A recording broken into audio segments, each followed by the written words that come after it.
Hi friends, আমি Anima. Welcome to my channel Anima রান্নাঘর। আজকে এক দুর্দান্ত স্বাদের রেসিপি, মুখে লেগে থাকার মতো রেসিপি আপনাদের সাথে শেয়ার করব।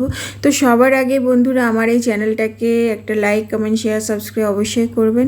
তা আজকে আমার রেসিপি হলো ওল দিয়ে রুই মাছের ঝোল। আমি এখানে ওলগুলোকে প্রথমে সিদ্ধ করে নেব। এটা একটা হালকা বয়েল করে নেব।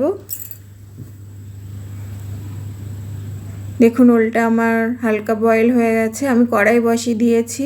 প্রথমে মাছগুলোকে ভেজে নেব। কড়াইতে আমি সর্ষের তেল দিয়ে দিলাম। এই রেসিপিটা আমি পুরো সর্ষের তেল দিয়ে বানাবো। তেলটা আমার গরম হয়ে গেছে। মাছগুলো ধুয়ে আমি নুন হলুদ মাখিয়ে রেখেছি। তো মাছগুলোকে আমি দিয়ে দিলাম তেলের মধ্যে। আর আমি একটা মশলাও রেডি করে রেখেছি, সেটা হলো আদা, রসুন, কাঁচা লঙ্কা। এটা আমি মিক্সিতে পিষে একটা মশলা রেডি করে রেখেছি। মাছটা আমার এক পিঠ ভাজা হয়ে গেছে, পাল্টি করে দিলাম।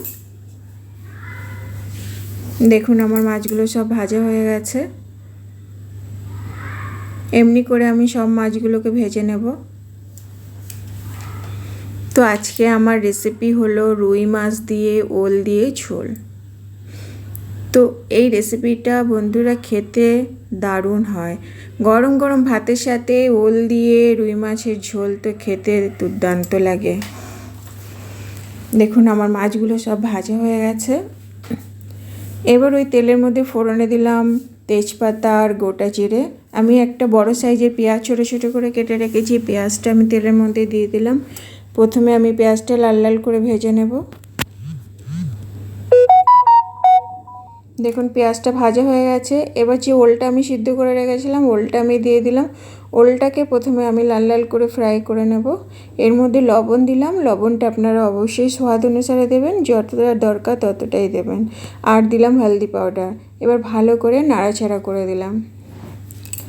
এবার আমি আদা, রসুন, কাঁচা লঙ্কার একটা পেস্ট করে রেখেছি আর দুটো মিডিয়াম সাইজের টমেটো ছোটো ছোটো করে কেটে রেখে দিয়েছি। দেখুন, ওলটা আমার ফ্রাই হয়ে গেছে। আদা, রসুন, কাঁচা লঙ্কার পেস্টটা আমি দিয়ে দিলাম।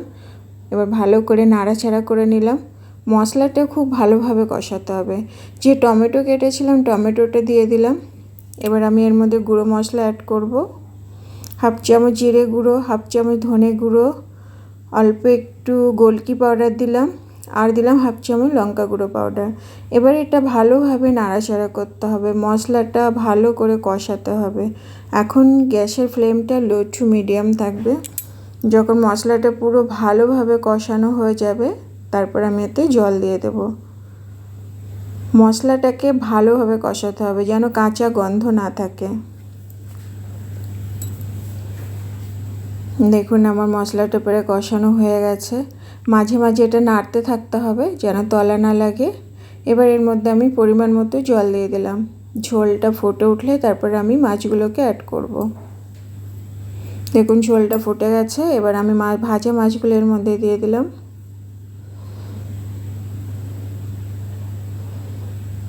এবার আমি ঢাকা দিয়ে দেব। দিয়ে 5 মিনিট পরে আমি ঢাকনা খুলে দেখব। এই সময় গ্যাসের ফ্লেমটা লোতে থাকবে।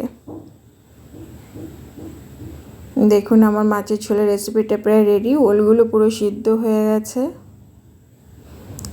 লবণটা অবশ্যই দেখে নেব।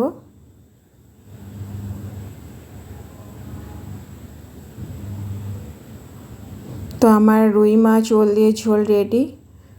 তো চলো, টাটা, বাই বাই।